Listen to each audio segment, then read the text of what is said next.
Hello दोस्तों, नमस्ते। तो स्वागत है आप सभी लोगों का एक नए वीडियो में। ये हमारा टेस्ट नंबर 7 है और ये जीएस का ही है, फिलहाल दृष्टि का है। तो इसको मैंने इसलिए ले लिया क्योंकि इसमें काफ़ी अच्छे ये आपके करंट के बहुत सारे क्वेश्चन इसमें अभी थे, और क्योंकि हमें अक्टूबर नवंबर से 2023 से करंट को तैयारी करना है तो मैंने सोचा फिर इसी को कर लिया जाता है ना। तो चलो स्टार्ट करते हैं। कुछ भी ऐसी बात नहीं है कि आप परेशान हो, बहुत ठीक ठाक समय चल रहा, और आप जो भी चीज़ें आपका जो पोर्शन कमज़ोर है उसको कंप्लीट कर लीजिए, उसको मजबूत कर लीजिए। और परेशान बिल्कुल भी मत होइए। परेशान होने से खुद का ही नुकसान है, किसी और का बिल्कुल नहीं है नुकसान। ठीक है, तो इस चीज़ से बिल्कुल परेशान ना होइए, सब कुछ सही समय पे हो जाएगा। हम लोग यहाँ पर देखते हैं क्वेश्चन नंबर फर्स्ट से। ठीक है, हाँ, र्यूमर्स ये हैं कि थोड़ा माइंड पे इफेक्ट तो डालते ही हैं, भले कोई कितना भी बोले, पर फिर भी आप अपने आप को इतना कमज़ोर करें ही क्योंकि कोई भी र्यूमर्स आपको इफेक्ट डाले, आपको प्रभावित कर सके, है ना। कोई कच्चे खिलाड़ी या अभी नौसिखिया तो है नहीं कि नए नए में तैयारी करना शुरू किया है तो ज़रा सी बात में परेशान हो जाए। एकदम ना कछुए की खाल बना लीजिए, ऊपर कोई ज़रा टच करे तो मुंह को अंदर कर लो तुरंत, और सारे वातावरण से, सारी निगेटिविटी से दूरी बना के रखो, है ना। चलो, फर्स्ट क्वेश्चन ये कह रहा है कि अक्टूबर 2023 में भारत का पहला regional rapid transit system RRTS किसके बीच चालू हुआ? दिल्ली हापुड़, दिल्ली सोनीपत, फरीदाबाद बल्लभगढ़ या साहिबाबाद दुहाई। ठीक है, तो ट्रांजिट, ये रैपिड ट्रांजिट हो गया, और आपकी जो ये वंदे भारत और ट्रेनों का जो क्या नाम है कि उद्घाटन किया गया या कितनी ट्रेनें रवाना की गई, इसके क्वेश्चन बनेंगे जरूर क्योंकि इसके क्वेश्चन काफ़ी सारे हमने देखे हैं। तो अगर बात करें यहाँ पर क्षेत्रीय त्वरित परिवहन प्रणाली RRTS की, तो अक्टूबर 2023 में भारत के प्रधानमंत्री ने गाजियाबाद गुलधार स्टेशनों के साथ साहिबाबाद और दुहाई डिपो के बीच दिल्ली गाजियाबाद मेरठ RRTS कॉरिडोर को 17 किलोमीटर प्राथमिकता खंड का उद्घाटन किया। तो क्या हो जाएगा? डी ऑप्शन हो जाएगा, साहिबाबाद दुहाई। आगे बढ़ेंगे। क्वेश्चन कह रहे हैं कि सूचना और प्रसारण मंत्रालय के दिशा निर्देश के अनुसार निजी प्रसारकों को सार्वजनिक सेवा प्रसारण करने की आवश्यकता है। ये यहाँ पर टाइमिंग दिया गया, आप ऑप्शन को पढ़ लो। बात करें तो जनवरी 2023 में सूचना और प्रसारण मंत्रालय ने भारत में टेलीविजन चैनलों की अप लिंकिंग और डाउन लिंकिंग के लिए दिशा निर्देश जारी किया है। अन्य बातों के अलावा दिशा निर्देशों में निजी प्रसारकों को हर दिन 30 मिनट के लिए सार्वजनिक सेवा प्रसारण करने की आवश्यकता होती है। तो सी ऑप्शन आपका सही है, लेकिन कुछ चीज़ें और अच्छे से दी, उनको डिटेल में पढ़ लेना तो चीज़ें समझ में आ जाएंगी। आगे बढ़ेंगे। फिलहाल क्वेश्चन है कि राष्ट्रपति भवन के मुगल गार्डन का नाम बदलकर कर दिया गया है। ये भी मतलब करंट में था। तो आज़ादी का अमृत महोत्सव के विषय के तहत भारत सरकार ने राष्ट्रपति भवन में मुगल गार्डन का नाम बदलकर अमृत उद्यान कर दिया है। तो आपको बहुत अच्छे से इसका आंसर मिल जाएगा। नेक्स्ट है, सेवानिवृत्त नाटो जनरल पेट्र पावेल ने राष्ट्रपति चुनाव जीता, कहाँ का? ये 4 देशों के नाम दिए गए हैं, सर्बिया का, चेक गणराज्य का, बुल्गारिया का या हंगरी का। अभी मतलब करंट में भी कई सारे देशों के राष्ट्रपति और प्रधानमंत्री बदले हैं। ज़्यादातर तो राष्ट्रपति अगर हैं तो राष्ट्रपति भी बदले हैं, तो वो भी करंट में अपडेट करते चलना। सेवानिवृत्त नाटो जनरल पेट्र पावेल चेक गणराज्य के चौथे राष्ट्रपति बन गए हैं। तो कहाँ के? चेक गणराज्य के। आगे बढ़ेंगे। केबल सस्पेंशन ब्रिज बजरंग सेतु बनाया जा रहा है, कहाँ पर? उत्तर प्रदेश में, बिहार में, उत्तराखंड में या तमिलनाडु में। ठीक है, सस्पेंशन ब्रिज काफ़ी जगह बनाए जा रहे हैं। बात करें तो उत्तराखंड में एशिया का दूसरा और देश का पहला केबल सस्पेंशन ब्रिज बजरंग सेतु ऋषिकेश में बनाया जा रहा है, और यह पुल 90 वर्ष पुराने प्रसिद्ध लक्ष्मण झूला के पास बनाया जा रहा है। लक्ष्मण झूला को आप लोगों ने KBC में खूब देखा होगा, मूवियों में देखा होगा, है ना। तो वही। आगे बढ़ेंगे। क्वेश्चन कह रहे हैं कि ऑस्ट्रेलियन ओपन टेनिस 2023 महिला एकल का खिताब किसने जीता? ये 4 ऑप्शन दिए गए, अच्छे से पढ़ लेना। ऑस्ट्रेलियन ओपन 2023 की बात हो रही है, अभी 24 की भी चीज़ें चल रही हैं। तो एलिना रिबाकिना के खिलाफ अविश्वसनीय जीत के बाद आर्याना सबालेंका ऑस्ट्रेलिया ओपन की वर्ष 2023 की नवीनतम महिला चैंपियन है। तो कौन है? Arena Sabalenka. ठीक है, और कुछ चीज़ें और हैं, जैसे आर्याना सिरहिजेना सबालेंका एक बेलारूसी पेशेवर टेनिस खिलाड़ी हैं और महिला टेनिस एसोसिएशन WTA द्वारा एकल और युगल दोनों में विश्व की पूर्व शीर्षतम खिलाड़ी हैं। ओके। क्वेश्चन है कि आदि शौर्य पर्व पराक्रम का संबंध है बिरसा मुंडा से, सुभाष चंद्र बोस से, सरदार पटेल से या मोहन सिंह से? तो जनजातीय कार्य मंत्रालय ने रक्षा मंत्रालय के साथ मिलकर भारतीय तटरक्षक बल के साथ समन्वय एजेंसी के रूप में एक सैन्य टूट और जनजातीय नृत्य महोत्सव आज़ादी शौर्य पर्व पराक्रम का आयोजन किया है, और इसका संबंध किससे? तो सुभाष चंद्र बोस से है। ठीक है, कह रहे सूर्य और कोरोना, ये कोरोना वो बीमारी नहीं है जो सूर्य चमकता हुआ देखते हैं तो उसके आसपास के जो कुछ क्षेत्र रहता है वहाँ उसको कोरोना बोलते हैं, ठीक है। तो सूर्य और सौर कोरोना का अध्ययन करने वाला पहला भारतीय अंतरिक्ष मिशन है सूर्ययान फर्स्ट, गगनयान, भास्कर A1 या आदित्य L1। चर्चा में रहा है। आई थिंक अगर आप गेस भी कर ले जाओगे तो आपका आंसर पता चल जाएगा। तो डी रहेगा आदित्य L1। ये रहा हमारा फर्स्ट क्वेश्चन, यहाँ से हमने शुरू किया था। इसमें करंट के काफ़ी अच्छे खासे क्वेश्चन हैं, तो इनको आप ऐसे पढ़ते चले जाओ, ठीक है। चलो कह रहे हैं, क्वेश्चन है हमारा कि निम्नलिखित में से किसे 2022 हेतु श्रीधर पाठक पुरस्कार से सम्मानित किया गया, ठीक है। किसे? तो श्रीधर पाठक से। 4 ऑप्शन दिए गए हैं 2022 से, ठीक है। कोई नहीं, आंसर देख लेते, बट इसको याद करने की कोई ज़रूरत नहीं है। तो उत्तर प्रदेश हिंदी संस्थान का 46वां स्थापना दिवस भोपाल के आनंद कुमार सिंह को 26 वर्षों में लिखी गई महाकाव्यात्मक शैली की पुस्तक अथर्व मैं वही वन हूँ के लिए तुलसी पुरस्कार दिया गया, और शंकर सिंह को उनके कविता संग्रह रामधारा पर पुनः पधारों के लिए श्रीधर पाठक पुरस्कार से सम्मानित किया गया। तो आंसर क्या हो जाएगा आपका? ऑप्शन ए शंकर सिंह, ठीक है। नेक्स्ट क्वेश्चन है, शहरी क्षेत्रों में निजी विद्यालय खोलने के लिए उत्तर प्रदेश माध्यमिक शिक्षा परिषद द्वारा अनिवार्य की गई नई भूमि की आवश्यकता क्या है, ठीक है। ये भी अब अच्छे से चारों ऑप्शन पढ़ लो। ऑप्शन के बाद में अगर हम बात करेंगे कि क्या इसकी है, तो उत्तर प्रदेश माध्यमिक शिक्षा परिषद के अनुसार राज्य बोर्ड ने शहरी क्षेत्रों में निजी विद्यालय खोलने के लिए 3000 वर्ग मीटर भूमि अनिवार्य कर दी है, जो पहले 650 वर्ग मीटर थी। तो मतलब पहले 650 थी, अब क्या है? तो 3000, ठीक है। तो चलो आगे बढ़ेंगे। क्वेश्चन है हमारा कि लैंगिक सामाजिक मानदंड सूचकांक के संदर्भ में निम्नलिखित में से कौन सा कथन सही है? यह संयुक्त राष्ट्र विकास कार्यक्रम UNDP द्वारा जारी किया जाता है, एंड इसके अंतर्गत आच्छादित 4 प्रमुख आयाम आध्यात्मिक, शैक्षिक, आर्थिक और ऐतिहासिक है। हमें बताना है कि इन कूट में से कौन से ऑप्शन सही है, ठीक है। Gender social norms index GSNI, इसे पहली बार वर्ष 2019 में पेश किया गया था। इसे संयुक्त राष्ट्र विकास कार्यक्रम यानी UNDP द्वारा ही मतलब रिलीज़ किया जाता है। तो यहाँ पर फर्स्ट ऑप्शन सत्य है, सेकेंड आपका सत्य नहीं है। कह रहे इसके अंतर्गत आच्छादित 4 प्रमुख आयाम आध्यात्मिक, शैक्षिक, आर्थिक और ऐतिहासिक है। देखो इसमें जो 4 प्रमुख आयाम शामिल है वो राजनीतिक, शैक्षिक, आर्थिक और भौतिक है, आध्यात्मिक नहीं है, इसलिए सेकंड ऑप्शन हमारा गलत है। क्वेश्चन है कि स्टैनफोर्ड यूनिवर्सिटी से स्कॉलरशिप प्राप्त करने वाली दाक्षायणी पांडे का संबंध है। ये 4 नाम दिए गए हैं ऑप्शन में, आपको बताना है कहाँ से संबंध है, ठीक है। तो उत्तर प्रदेश के मऊ जिले के एक गरीब किसान की बेटी दाक्षायणी पांडे 17 वर्ष की है को उनको एक कार सेफ्टी मॉडल के आधार पर अमेरिका के कैलिफोर्निया में स्टैनफोर्ड यूनिवर्सिटी में 100% स्कॉलरशिप के साथ चुना गया, और वह वर्तमान में 12वीं कक्षा में पढ़ रही हैं। तो क्या हो जाएगा? मऊ से, ठीक है। क्वेश्चन है हमारा कि रमना चारकोल प्लांट स्थित है, कहाँ अवस्थित है? वाराणसी में, गोरखपुर में, प्रयागराज में या लखनऊ में? तो ये चारों ऑप्शन आप अच्छे से पहले ध्यान से पढ़ लो। रमना चारकोल संयंत्र जो है वो उत्तर प्रदेश के वाराणसी जिले में अवस्थित है, और इस संयंत्र में प्रतिदिन 600 टन अपशिष्ट से 200 टन कोयले के उत्पादन के अपशिष्ट मतलब क्या हुआ? यही कूड़ा कचरा हो गया, और इससे क्या उत्पादित किया जा रहा है? तो 200 टन मतलब 600 कूड़ा वो किया जाता है, तो उससे 200 टन कोयले का उत्पादन होता है। तो आंसर क्या हो जाएगा हमारा? वाराणसी, ठीक है। नेक्स्ट है, उत्तर प्रदेश सरकार राज्य में OTT फिल्म शो निर्माण पर कितने प्रतिशत सब्सिडी दे रही है? 25%, 50%, 75% या 100%, ठीक है। तो उत्तर प्रदेश के मुख्यमंत्री जी ने घोषणा की है कि राज्य में निर्मित की गई OTT फिल्म या शो की कुल लागत का 1 करोड़ रुपए तक या 50% जो भी कम हो की सब्सिडी दी जाएगी। तो क्या हो जाएगा? बी ऑप्शन हमारा यहाँ पर सही हो जाएगा। नेक्स्ट, गोरखपुर में PM श्री योजना के तहत कितने स्कूलों को अपग्रेड किया जाएगा? 20, 30, 40 या 50? तो उत्तर प्रदेश के गोरखपुर जिले में PM श्री योजना के तहत 40 स्कूलों को अद्यतन किया जाएगा, और इन स्कूलों में नई शिक्षा नीति 2020 के तहत बच्चों को उनके कौशल के अनुसार बाल शिक्षा आधारित पाठ्यक्रम के साथ पढ़ाया जाएगा। तो कितना हो जाएगा? 40, ठीक है। आगे बढ़ेंगे। तो ये हमने इस नंबर से क्वेश्चन सॉल्व करना शुरू किया था, आप इनको देखते चलें, ठीक है। 3 हो गया, 4 हो गया, 5 हो गया, 6 हो गया, 7 और 8। इसके बाद में 9, 10, 11, 12, 13, 14, 15, ठीक है।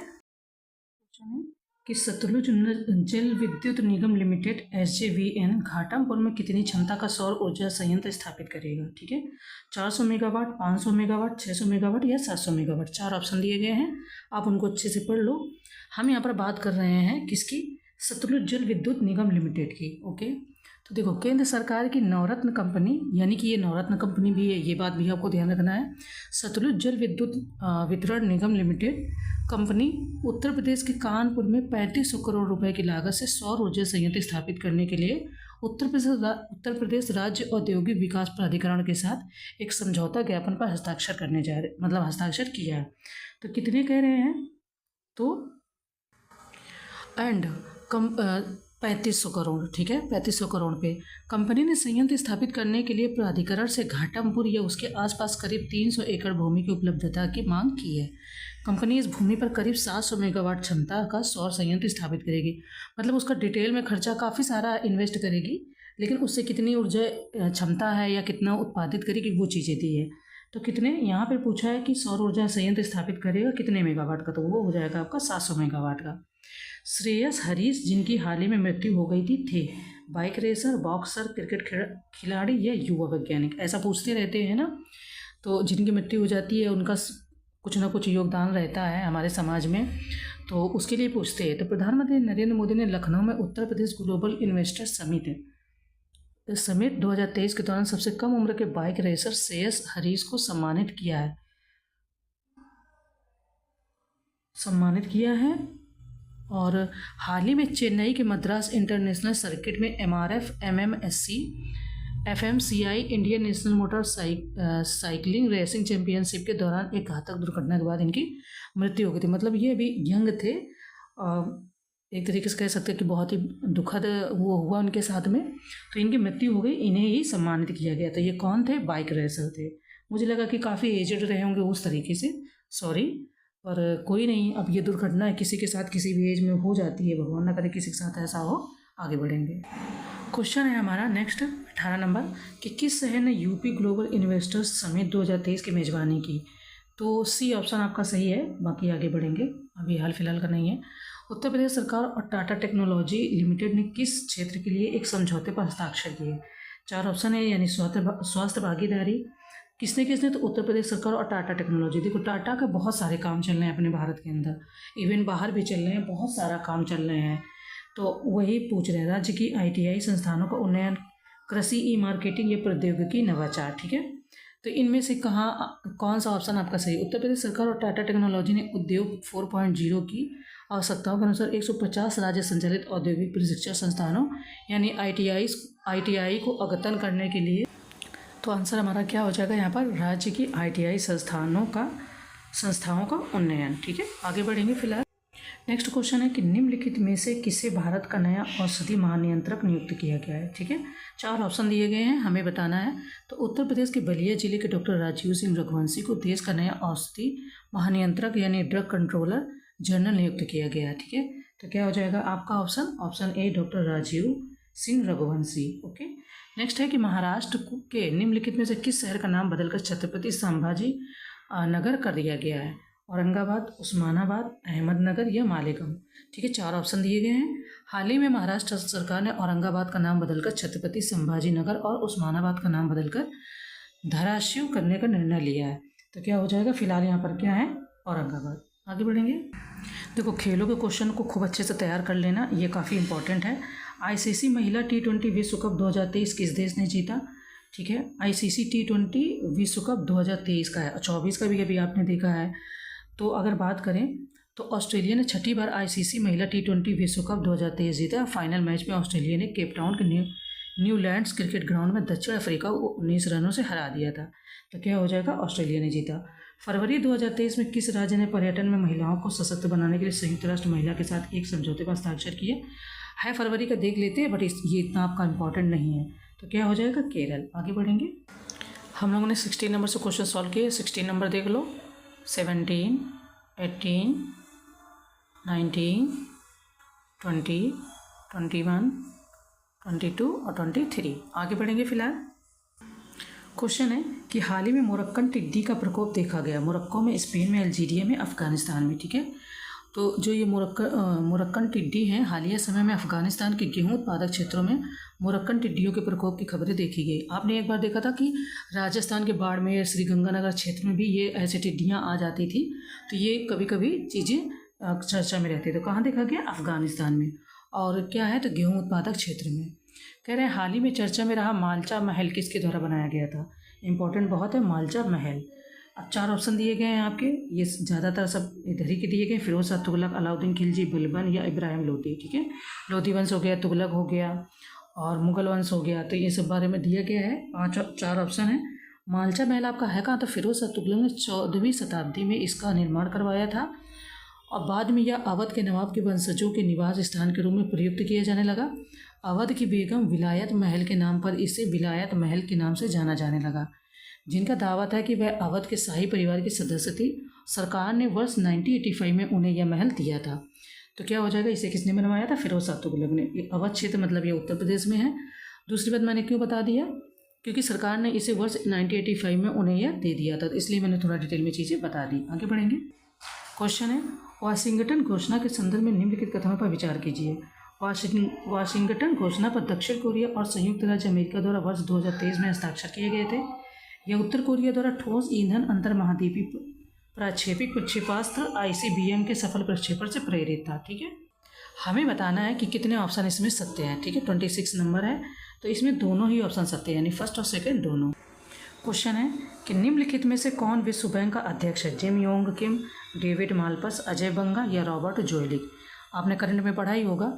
2 जून 2023 को अजय बंगा ने विश्व बैंक समूह के अध्यक्ष के रूप में अपने 5 वर्ष के कार्यकाल की शुरुआत की। क्या हो जाएगा? अजय बंगा। ईल की एक नई प्रजाति की पहचान की गई है। कहाँ? 4 ऑप्शन दिए गए हैं, देखो, उड़ीसा में, केरल में, महाराष्ट्र में या गोवा में। तो ईल क्या है? भारतीय प्राणी सर्वेक्षण यानी जूलॉजिकल सर्वे ऑफ इंडिया के वैज्ञानिकों ने उड़ीसा के गंजम जिले, ठीक है, कहाँ पर? तो उड़ीसा का है ये गंजम जिला। ये आपको कभी कभी चर्चा में रहता होगा, गंजम जिला। गंजम जिले में क्या किया इन्होंने कि जिले की पालूर नहर में ईल की एक नई प्रजाति की पहचान की है और नई प्रजाति का नाम प्राचीन उड़ीसा के नाम पर पिसोडोनोफिस कलिंगा रखा गया है। तो क्या हो जाएगा आपका? ये कहाँ पर मिली? तो ये उड़ीसा के गंजम जिले में। नेक्स्ट, न्यायमूर्ति रोहिणी आयोग का संबंध है जेल सुधार से, अन्य पिछड़ा वर्ग का उपवर्गीकरण से, पुलिस सुधार से या चुनावों का वित्त पोषण से। ठीक है, न्यायमूर्ति जी रोहिणी आयोग की अध्यक्षता की। हाल ही में इस आयोग ने लगभग 6 वर्ष के कार्य के बाद सामाजिक न्याय और अधिकारिता मंत्रालय को अपनी रिपोर्ट सौंपी। संविधान के अनुच्छेद 340 के तहत 2 अक्टूबर 2017 को इसकी स्थापना की गई। इस आयोग का कार्य अन्य पिछड़ा वर्ग यानी OBC का उपवर्गीकरण और उनके लिए आरक्षित लाभों का समान वितरण सुनिश्चित करना था। तो क्या हो जाएगा? अन्य पिछड़ा वर्ग से संबंधित है। पुरस्कार के क्वेश्चन आपके समीक्षा अधिकारी में आए थे। पढ़ इसलिए लेते हैं क्योंकि कई बार ये पूछ लेते कि 2024 में फलाने को, मतलब इस व्यक्ति को मिला, तो 2023 में किसको मिला था। क्योंकि एक बार आपका ये जो होता है 280 आर्टिकल के तहत जो आता है फाइनेंस कमीशन, तो इसका पूछ लिया था। और भी मैंने किसी आयोग का नाम सुना, मुझे भी याद नहीं है, मैंने क्वेश्चन मतलब पढ़ा था, तो उसकी फर्स्ट महिला कौन, मतलब फर्स्ट अध्यक्ष कौन थे, ऐसे पूछ लिया था। तो जानकारी के लिए देख लेते हैं। हालांकि इसको कि किस पुस्तक के लिए पॉल लिंच को बुकर पुरस्कार 2023 प्रदान किया गया? 7 months of Maali Almeida, the promise, prophet song या the sense of an ending. ठीक है, आई थिंक आइडिया आपको लग गया होगा, आंसर तो आपको पता ही चल गया होगा। तो आयरिश लेखक हैं पॉल लिंच जो हैं, वो आयरिश लेखक हैं और उनकी उपन्यास प्रॉफिट सॉन्ग के लिए 2023 बुकर पुरस्कार उन्हें प्रदान किया गया था। तो क्या हो जाएगा? Profit song. ठीक है, आगे बढ़ेंगे। फिलहाल 24 से हम लोगों ने क्वेश्चन नंबर देखे हैं। 24 देख लो, 25, 26, ठीक है, इसके बाद में 27, 28, 29 और आपका 30। आगे बढ़ेंगे। देखिए, कह रहे हैं कि भारत गौरव रत्न 2023 से किसे सम्मानित किया गया? नागेंद्र कुमार श्रीवास्तव, फरमान हसन खान, वसुंधरा नेगी या कुमार शंभुनाथ? तो उत्तर प्रदेश के बरेली के जमात रजा मुस्तफ़ा के राष्ट्रीय महासचिव फरमान हसन खान यानी फरमान मियाँ को भारत सरकार के कॉरपोरेट कार्य मंत्रालय द्वारा भारत गौरव रत्न 2023 से सम्मानित किया गया था। तो क्या हो जाएगा? सम्मानित किया गया, तो मतलब फरमान हसन खान। नेक्स्ट है, हाल ही में निम्नलिखित में से कौन सा विश्व का सबसे लंबा गीत बना? Shri Ramcharitmanas, the rise and fall of bossa nova, Mahabharat या अपरिंट लिबर्टा। ठीक है, अब ये थोड़ा सा अलग टाइप का क्वेश्चन है मेरे लिए भी। तो गिनीज वर्ल्ड रिकॉर्ड्स के 2023 के आंकड़ों के अनुसार श्री रामचरितमानस पूरे विश्व का सबसे लंबा गीत है। उत्तर प्रदेश के बनारस के डॉक्टर जगदीश पिल्लई ने 138 घंटे 41 मिनट और 20 सेकंड के श्री रामचरितमानस गीत का गायन किया है। तो ये अपने आप में काफ़ी अच्छा मतलब क्वेश्चन भी है कि अच्छी वो चीज़ है। आंसर आपका ए हो जाएगा। लेकिन एक चीज़ और सुनो, अगर ये श्री रामचरितमानस 2023 में गिनीज वर्ल्ड रिकॉर्ड में है तो क्या इसके पहले कोई था क्या? तो यह रिकॉर्ड पहले अमेरिका और यूनाइटेड किंगडम के नाम था। ठीक है, और डॉक्टर जगदीश पिल्लई उत्तर प्रदेश से सर्वाधिक यानी 5वीं बार गिनीज वर्ल्ड रिकॉर्ड धारक है। वाह, ये भी बहुत अच्छी बात है। आगे बढ़ेंगे। क्वेश्चन है हमारा कि जल विजन @2047 पर पहला अखिल भारतीय वार्षिक राज्य मंत्रियों का सम्मेलन किस शहर में आयोजित किया गया था? 4 ऑप्शन दिए गए हैं, आप अच्छे से देख लो। तो 5 से 6 जनवरी 2023 को मध्य प्रदेश के भोपाल में, देखो मतलब जनवरी के ही महीने में था, 5 से 6 नहीं था। और वहाँ पर आपका ये G20 का समिट या ऐसे समथिंग कुछ था, वहाँ पर वो भी चीज़ हुई थी, पर वो इंदौर से आया था। और ये क्या है? भोपाल में वाटर विजन @2047 पर पहला अखिल भारतीय वार्षिक राज्य मंत्रियों का सम्मेलन आयोजित किया गया है। तो क्या हो जाएगा आपका? भोपाल। नेक्स्ट है, अब ये मई को हटा देते हैं, मई का नहीं पढ़ते हैं। नेक्स्ट है, देश की पहली नाइट सफारी निम्नलिखित में से किस शहर में विकसित की जाएगी? 4 ऑप्शन दिए गए हैं आपके। तो देखो, केंद्रीय चिड़ियाघर प्राधिकरण यानी CJD ने सिंगापुर की तर्ज पर उत्तर प्रदेश की राजधानी लखनऊ के कुकरेल वन में देश की पहली नाइट सफारी और एक नवीन चिड़ियाघर स्थापित करने के लिए परमिट जारी किया। तो क्या हो जाएगा आपका? लखनऊ। उत्तर प्रदेश के बहुत सारे क्वेश्चन इसमें अच्छे अच्छे करंट के भी हैं। ये कह रहे बनारस हिंदू विश्वविद्यालय की स्थापना हुई थी 1915, 1916, 1917 में या 1918 में। बनारस आपका वही BHU जो मतलब सेंट्रल यूनिवर्सिटी है आई थिंक, जहाँ तक अगर मैं भूल नहीं रही हूँ। तो राष्ट्रवादी पंडित मदन मोहन मालवीय ने डॉक्टर एनी बेसेंट जैसे महान व्यक्तियों की सहायता से वर्ष 1916 में बनारस हिंदू विश्वविद्यालय की स्थापना की, जो इसे भारत का विश्वविद्यालय मानते थे। तो कब स्थापना की गई? आई थिंक सबको इसका आंसर तो पता ही रहा होगा, 1916 में। कह रहे करी इसद जिसे हाल ही में GI टैग मिला है, किस्म है? आम की, मिर्च की, चावल की या अमरूद की? करी इसद। ठीक है, करी इसद की बात हो रही है। हाल ही में केंद्र सरकार के तहत भौगोलिक संकेत रजिस्ट्री ने उत्तर कन्नड़ कर्नाटक के अंकोला तालुक के कारी इसाद आम की भौगोलिक मतलब वही GI टैग प्रदान किया है तो फिलहाल आम का, लेकिन ये देखो दक्षिण भारत मतलब कन्नड़ के साइड का है, तो आपको नाम अलग लग रहा होगा। ठीक है, ये वहाँ पे नाम चलता है इस आम के। नेक्स्ट है, निम्नलिखित में से कौन सा उत्तरी गोलार्ध में सबसे बड़ा दिन होता है? उत्तरी गोलार्ध की बात हो रही है आपकी। 22 दिसंबर, 21 सितंबर, 21 जून या 21 मार्च। आई थिंक हर किसी को इसका आंसर पता होगा, 21 जून। ओके, आगे बढ़ेंगे।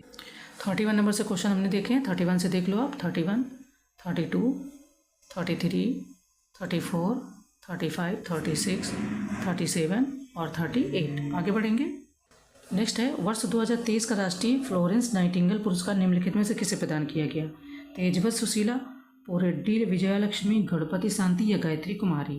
क्योंकि फ्लोरेंस नाइटिंगेल है तो ये पूछ सकते हैं क्वेश्चन। ठीक है, भारत की राष्ट्रपति द्रौपदी मुर्मू ने बिहार के शेखपुरा जिले के गवई ग्राम स्थित उप स्वास्थ्य केंद्र में कार्यरत सहायक नर्स मिडवाइफ ANM गायत्री कुमारी को वर्ष 2023 का राष्ट्रीय फ्लोरेंस नाइटिंगेल पुरस्कार प्रदान किया गया है।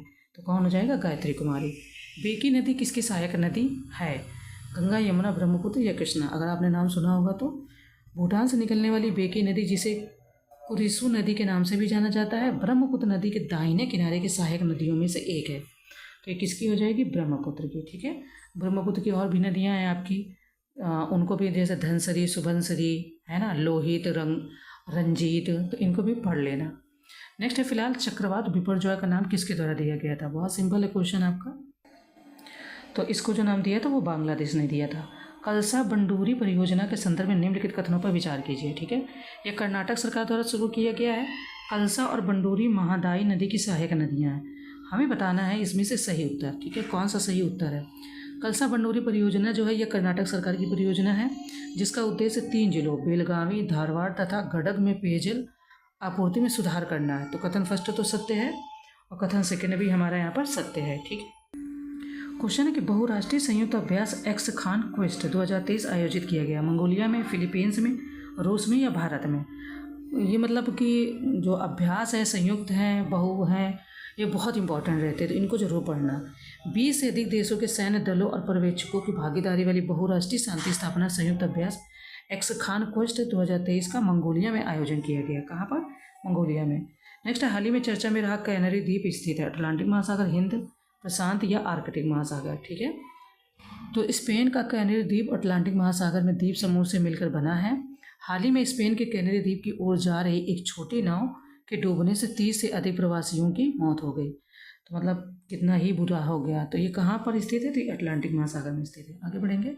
हम लोगों ने 39 नंबर से क्वेश्चन देखे हैं। 39, 40, 41, 42, इसको अच्छे से देख लेना। ठीक है, बड़े क्वेश्चन जो रहते लंबे उनमें टाइम लगता है देखने में। 43 और 44। आगे बढ़ेंगे कि उत्तर प्रदेश मातृभूमि योजना के संदर्भ में निम्नलिखित कथनों पर विचार कीजिए। विदेशों में बसे उत्तर प्रदेश के निवासी अब अपने पैतृक गांव के विकास कार्यों में भाग ले सकते हैं। राज्य सरकार इस योजना के अंतर्गत वित्तीय सहायता प्रदान करेगी। तो कह रहे नीचे दिए गए कोड का प्रयोग करके सही उत्तर चुनना है। ठीक है, ये 4 ऑप्शन दिए गए हैं, आप पढ़ लो ऑप्शन को।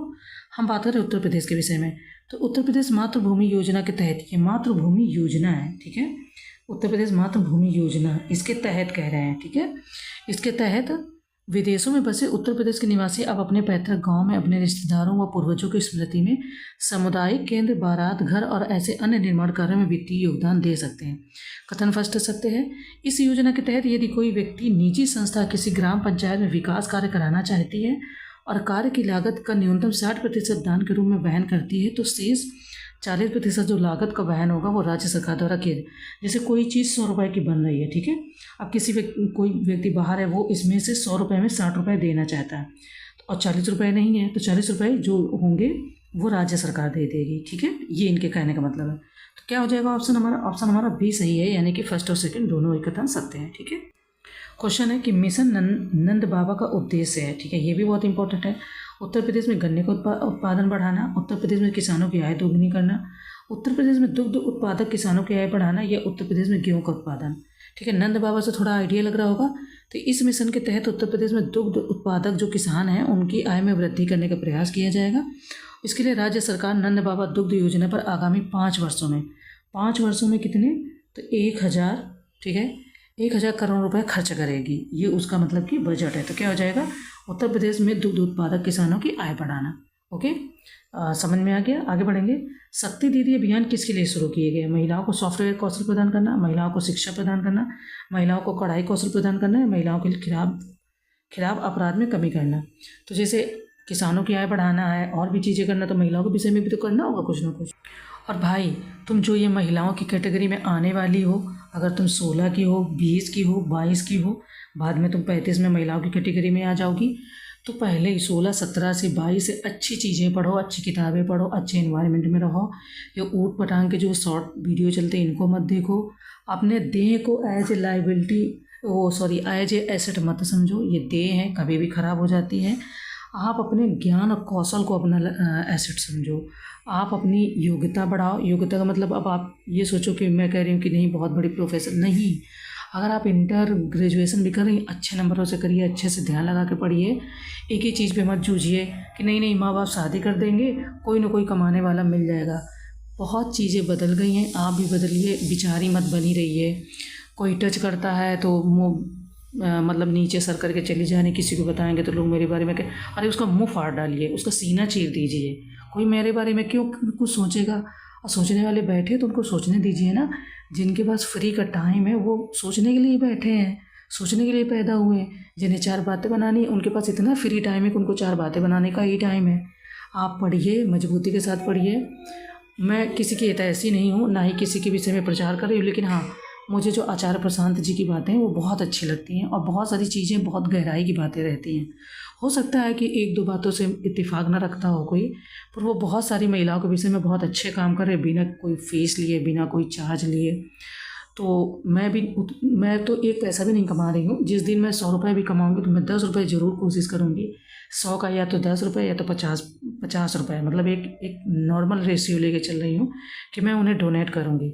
इसलिए नहीं कि मतलब इसलिए कि वो बहुत सारी चीज़ें फ्री ऑफ कॉस्ट कर रहे हैं, उनका कोई स्वार्थ नहीं। उनको क्या पड़ी है महिलाओं को उत्थान के विषय में काम करने की, या ऐसे बहुत सारे लोग हैं जो बहुत अच्छा काम कर रहे हैं। मैं भी भविष्य में सोचूंगी कि जोड़ूंगी।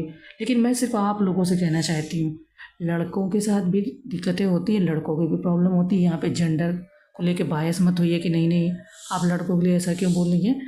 प्रॉब्लम दोनों को होती है, पर ग्राउंड लेवल पे देखा जाए लड़कियों को 80% होती है तो लड़कों को 50% होती है।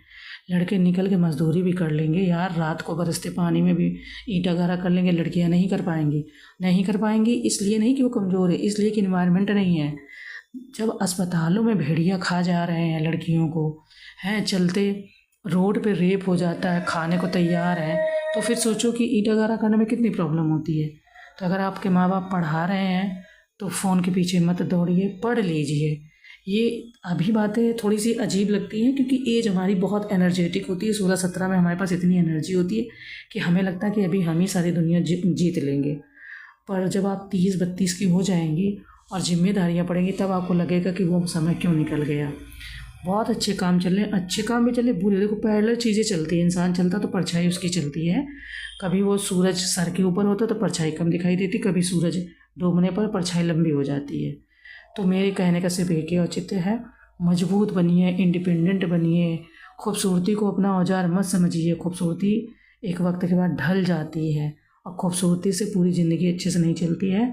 अपनी स्किल डेवलप करिए, कुछ भी बनिए, कुछ भी बनिए, रिपोर्टर बनिए, प्रोफेसर बनिए, टीचर बनिए, पुलिस में जाइए, मिलिट्री में जाइए, मतलब अच्छी चीज़ करिए, बहुत काम आएगा। क्योंकि जिस तरीके से स्वार्थ का व्यापार चल रहा है, रिश्ते टूट रहे हैं, बहुत सारी चीज़ें हो रही हैं। अब मैं ज़्यादा ज्ञान नहीं दूंगी, मुझे 2-3 चीज़ें मतलब दुख देती हैं। 2-3 मेरे आसपास हैं या और भी जगह हैं, मैं जाती हूँ कहीं कहीं, स्कूल में जाती हूँ, किसी से मिलती हूँ, ज़्यादातर मैं रिश्तों में देख रही हूँ कि लोग कह देते हैं मेरी लड़की गोरी है, मतलब काफ़ी सारे कह देते हैं, ऐसा नहीं कि सारे लोग कह देते हैं। मेरे पेरेंट्स नहीं, मेरे पेरेंट्स भी सोचते होंगे उसी दायरे में, पर जब दायरा अब थोड़ा सा बढ़ रहा है तो चीज़ें समझ में आ रही कि मेरी लड़की गोरी है। कोई दहेज कम भी लेगा पर कर लेगा, सिर्फ गोरी को औजार क्यों समझ रहे हो। ये कहो ना मेरी बेटी पढ़ी लिखी, मेरी बेटी के अंदर ये स्किल है, तो जिसको करना होगा करेगा भाई, है ना। तो चलो ज़्यादा ज्ञान नहीं दूंगी क्योंकि मैं इतनी ज्ञानी हूँ नहीं, समझती भी नहीं हूँ। तो है कि शक्ति दीदी अभियान किसके लिए शुरू किया गया, ठीक है, 4 ऑप्शन हमने पढ़ लिए थे किसके लिए शुरू किए गए। तो ये महिलाओं के विरुद्ध होने वाले अपराध को कम करने के उद्देश्य से उत्तर प्रदेश में जून 2023 में शक्ति दीदी अभियान शुरू किया गया। ये भी यूपी का ही है और बहुत अच्छा है। देखो सरकारी कोशिश अपने स्तर से करती है, पर सरकार का हर बंदा आपके घर में टॉर्च लेके आपको अच्छी बातें बताने नहीं आएगा, उसके पास इतना टाइम नहीं है, आपको खुद ही मजबूत बनना होगा। ओके, नेक्स्ट है उत्तर प्रदेश में पहला रेल हेरिटेज पार्क खोला गया। आगरा में, मथुरा में, कानपुर में या बरेली में, कहाँ पर खोला गया। तो ये भी आपका आगरा में खोला गया, ठीक है। नेक्स्ट है हाल ही में चर्चा में रहा C3I hub, C3I hub Uttar Pradesh के निम्नलिखित के संस्थान से संबंधित है, यह संबंध रखता है, ठीक है। तो ये आपका जो है उत्तर प्रदेश के IIT कानपुर की high tech cyber security lab C3I hub cyber security and cyber मतलब वही सिक्योरिटी के लिए एक संधि की गई है, किसके साथ, तो ये IIT कानपुर में और तेलंगाना पुलिस के साथ एक संधि की गई है। तो ये कहाँ का है, तो ये आपका है IIT कानपुर का, ठीक है। आगे बढ़ेंगे, हम लोगों ने 45 नंबर से क्वेश्चन देखे हैं, तो ये 45 हो गया, ठीक है। 45 के बाद में 46 हो गया, 47, 48 और 49। आगे बढ़ना है अब हमें। क्वेश्चन है कि निम्नलिखित में से किसे गोपाल दास नीरज स्मृति सम्मान 2023 प्राप्त हुआ। 4 ऑप्शन दिए गए हैं, ऑप्शन आप पढ़ लो। हम अगर बात करें तो उत्तर प्रदेश भाषा संस्थान ने प्रदेश के 5 युवा कवियों को गोपाल दास नीरज स्मृति सम्मान 2023 देने की घोषणा की थी। तो क्या हो जाएगा, 5 कवियों को। 5 कवियों में कौन से, फर्स्ट, सेकंड और थर्ड, यानी पंकज प्रसून, निशा सिंह नवल और कृष्ण कुमार कनक। तो तीनों ही ऑप्शन आपके सत्य हो जाएंगे। नेक्स्ट है फिलहाल कि सितंबर 2023 में निम्नलिखित में से कौन सिंगापुर का राष्ट्रपति बना। हलीमा याकूब, थर्मन शनमुगरत्नम, SR नाथन या डॉक्टर बेंजामिन सीहर्स, ठीक है। 4 ऑप्शन दिए गए। तो भारतीय मूल के सिंगापुर में जन्मे अर्थशास्त्री थर्मन शनमुगरत्नम सितंबर 2023 में सिंगापुर के 9वें राष्ट्रपति बने। बताओ, भारत के लोग दूसरे देशों में भी जाके राष्ट्रपति बनते हैं, काबिल तो बहुत हैं यहाँ पर, ठीक है। नेक्स्ट है PM दक्ष योजना के संदर्भ में निम्नलिखित में से कौन सा कथन सही है। ये आपके 2 ऑप्शन है। यह एक केंद्रीकृत क्षेत्र की योजना है जिसे वर्ष 2021 के दौरान लॉन्च किया गया। इस योजना के तहत केवल अनुसूचित जाति यानी SC और अन्य पिछड़ा वर्ग OBC को लक्षित किया गया है। तो हमें बताना कितने ऑप्शन सत्य हैं। तो सी ऑप्शन हमारा सत्य यानी केवल फर्स्ट है। ठीक है। नेक्स्ट क्वेश्चन है कि न्याय विभाग भारत सरकार ने किसके सहयोग से न्याय विकास पोर्टल लॉन्च किया है। ठीक है। 4 ऑप्शन दिए गए हैं। केंद्रीय विज्ञान और प्रौद्योगिकी विभाग, उन्नत कंप्यूटिंग विकास केंद्र, भारतीय अंतरिक्ष अनुसंधान संगठन या रक्षा अनुसंधान और विकास संगठन। ठीक है। DRDO। हमें बताना है कि इनमें से कितने ऑप्शन सत्य हैं। तो सी ऑप्शन आपका सत्य है यानी भारतीय अंतरिक्ष अनुसंधान संगठन। ओके। ये हमने 50 नंबर क्वेश्चन अटेम्प्ट कर लिया। ठीक है। ये 50 नंबर है आपका, ये 51 है, 52 है एंड ये आपका 53। ठीक है।